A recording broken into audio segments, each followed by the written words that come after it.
Teaching student-teachers gender equality. Do current practices reflect a commitment to sustainability?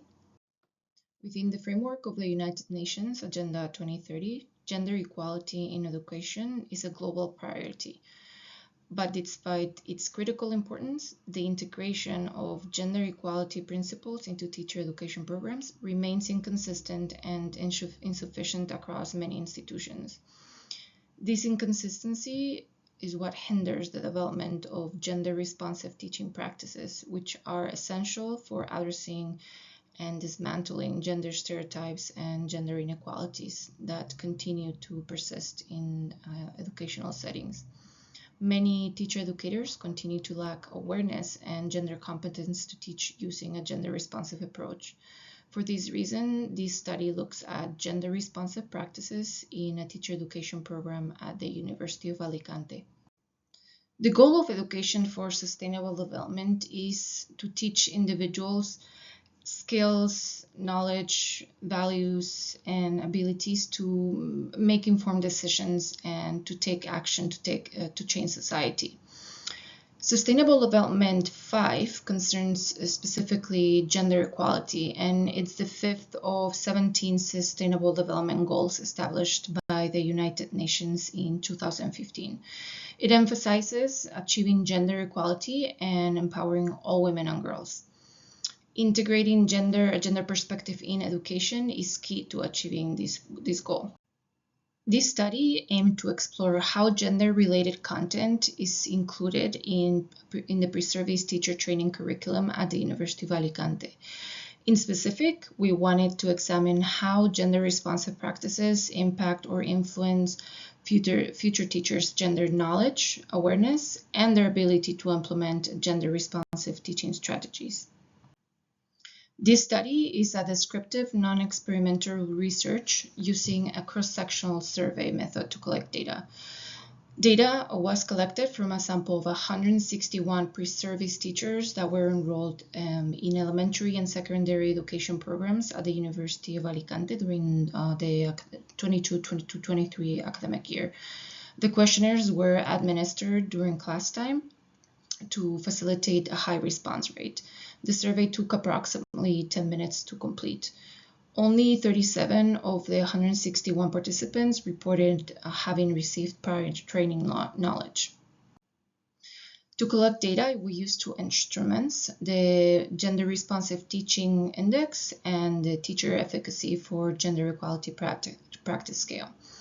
The GRT index consists of 13 items, and it measures what gender content is taught and how it is taught. The 13 items are grouped into two factors. The first factor assesses the extent to which faculty include gender topics in their teaching subjects, and the second factor measures the use of gender-inclusive teaching approaches. Responses on this index are recorded on a 5-point Likert scale, 1 indicating never and 5 being always, with higher values indicating greater integration of gender into their teaching. The second instrument, the HEP, consists of 22 items, and it measures pre-service teachers' self-efficacy in gender-responsive teaching. It has 3 subscales. The first one measures ability to define and recognize gender issues with 9 items. The second one has 9 items and assesses confidence in applying gender-responsive teaching strategies. And the third one, with 4 items, measures ability to promote gender-sensitive attitudes and values in students. Items on this instrument you begin with statements like I can, I am confident, or I am able to, and they are answered using a 6-point Likert scale, 1 being strongly disagree and 6 being strongly agree. So going back to research question number 1, what gender content is taught and what methods are used in teaching assignments? What we found was that the most frequent gender-related topics covered in coursework were gender-based violence and gender-based equal opportunities. On the other hand, the less frequent taught content were the foundations of gender equality and social justice and equity.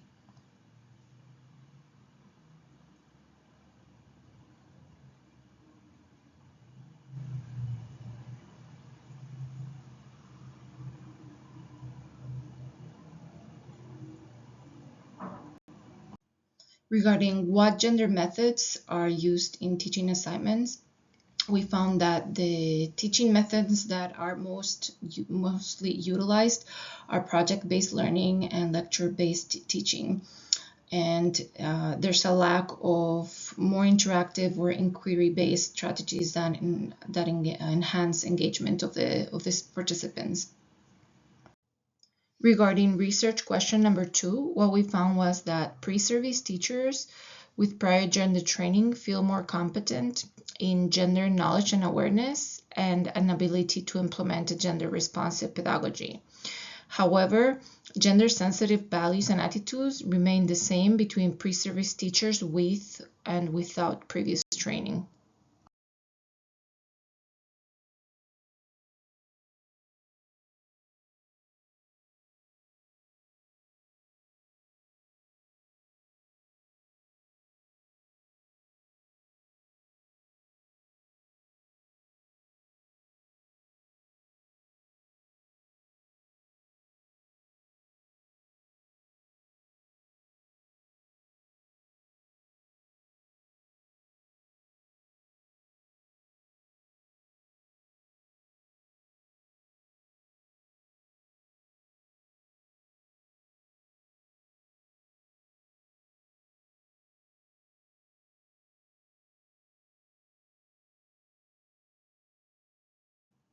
The results point out the limited awareness among educators, the inconsistent curriculum integration, and the use of traditional teaching methods. The recommendations that rise from the results of this study are to integrate a gender-responsive pedagogy systematically across all teacher education programs to ensure that educators have gender competence. Also, to shift from a traditional lecture-based methods to interactive and real-world applications, such as research-based learning or guided discovery teaching, and to provide continuous gender training for teacher educators. In conclusion, to promote gender equality in education, a framework is needed that combines relevant gender content with active real-world applications. This integration enhances pre-service teacher skills and aligns with Agenda 2030, fostering an equitable learning environment. Thank you for your time listening to this presentation.